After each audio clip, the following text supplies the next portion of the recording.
kembali menyaksikan Business Talk, Saudara, di mana kita ketahui bahwa Presiden Joko Widodo meminta agar bank syariah itu bersifat universal, inklusif alias mendalam. Jadi tidak eksklusif untuk kelompok muslim. Lantas masalahnya ada persepsi yang keliru di masyarakat. Pak Menteri, kita tahu ada masyarakat yang keliru menganggap bahwa layanan produk syariah ini khusus untuk kelompok muslim. Lantas bagaimana kita mewujudkan keinginan dari Presiden agar layanan syariah ini bersifat universal? Ya, kita ambil contoh yang konkret saja. Ketika kita bicara misalnya industri fashion. Sekarang eranya anak muda ini luar biasa. Ada yang namanya collaboration, ya kan? Nike saja mengeluarkan, ya kan, baju-baju olahraga yang friendly dengan syariah. Iya. Kalau ditanya Nike punya siapa? Nah kan sama. Hal-hal ini yang penting kita mendukung marketnya ada, tren desainnya ada, pengusahanya berkolaborasi dengan siapapun, desainer manapun, itu yang kita lihat. Jadi saya sangat setuju, jangan ini menjadi inklusif. Sama ketika kita bicara juga industri makanan. Ya. Sekarang tren kesehatan menjadi tinggi. Saya tidak bicara yang tidak halal, nggak sehat ya. Tapi sekarang justru dengan syariah metodenya itu salah satu men-screening juga kesehatan yang terjadi. Dan saya tidak mau berargumentasi dari segi agamanya. Tapi saya mau bicara mengenai tadi, makanan halal itu sangat dekat dengan kesehatan. Nah ini yang kita coba edukasi dan terbuka. Sama juga kan ketika kita misalnya mau bicara misalnya mempromosikan makanan Indonesia di luar negeri. Ya. Ini kan marketnya besar. Kalau kita bicara misalnya halal food, ya kita ngomong di Inggris, berapa banyak penduduk India di Inggris yang Muslim?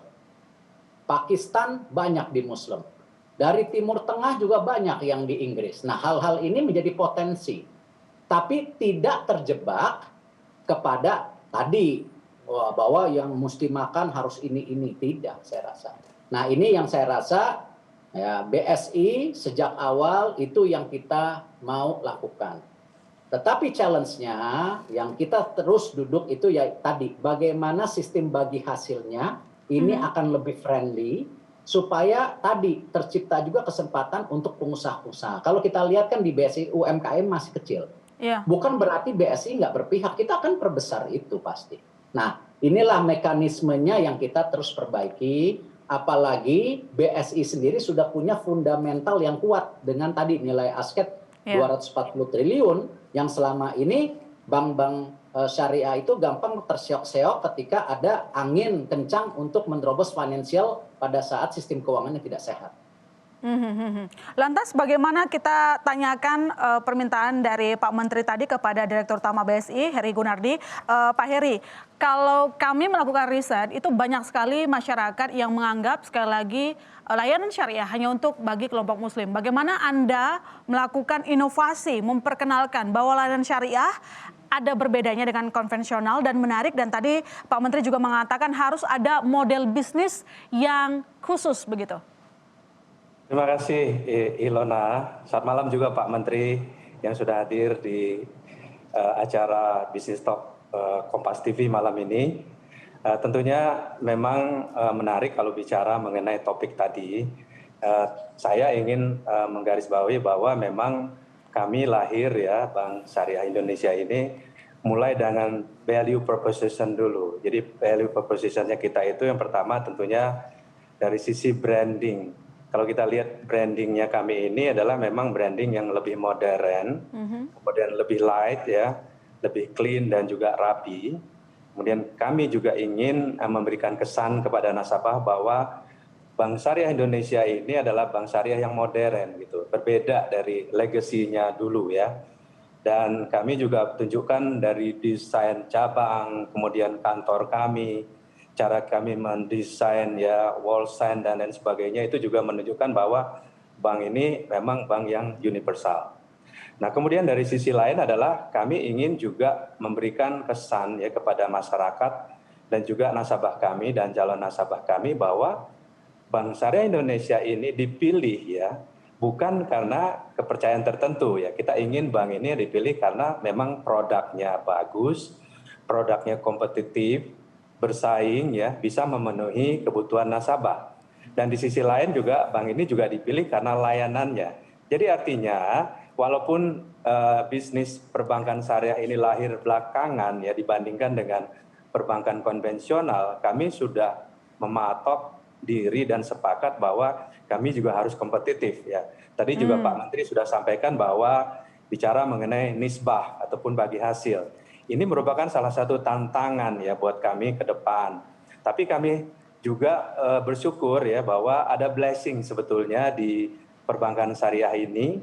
Mungkin tidak banyak yang tahu ya, mengerti bahwa dari sisi funding kami itu banyak sekali funding yang murah gitu.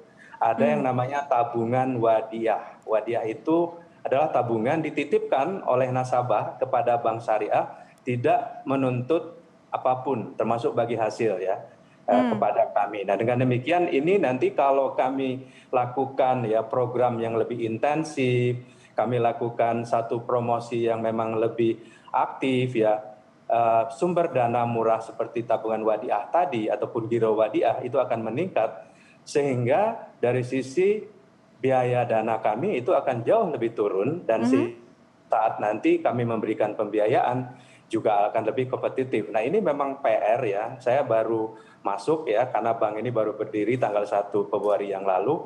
Banyak hal yang kami lakukan ya dalam beberapa minggu belakangan ini, gimana kami mendorong agar biaya dana kami bisa lebih bersaing, lebih murah ya dibandingkan dengan yang konvensional.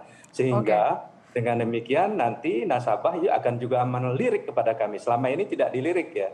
Jadi kalau nasabah biasanya datang ke konvensional dulu atau bank BUMN, kemudian nanti masuk ke swasta, kalau udah nggak dapat pembiayaan lagi baru cari syariah. Jadi syariah itu bukan pilihan utama. Jadi adalah pilihan terakhir yang kalau sudah tidak dapat di mana-mana gitu ya. Biaya dana yang murah tadi disebutkan oleh Pak Heri. Pak Menteri, lantas apa yang kira-kira kita bisa manfaatkan dari competitive advantage ini?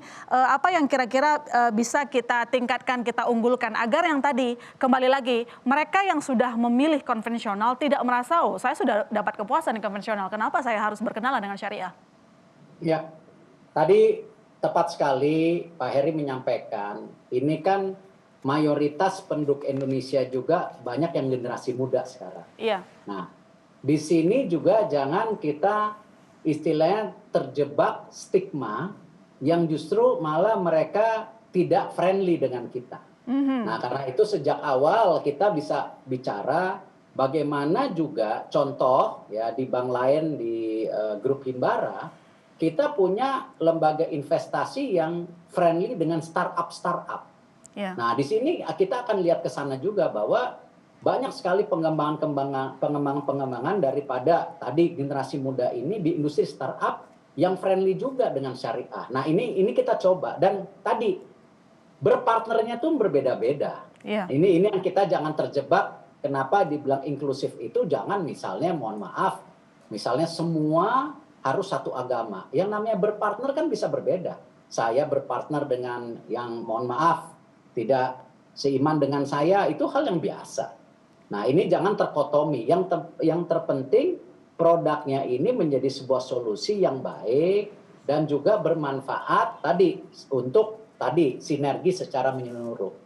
Oke, universal adalah identitas dari layanan syariah. Lantas kelebihannya juga sudah kita identifikasi tadi. Sekarang soal bagaimana memacu bisnisnya nih. Apakah target presiden pada industri syariah kita tidak terlalu berat? Business Talk masih akan segera kembali, saudara.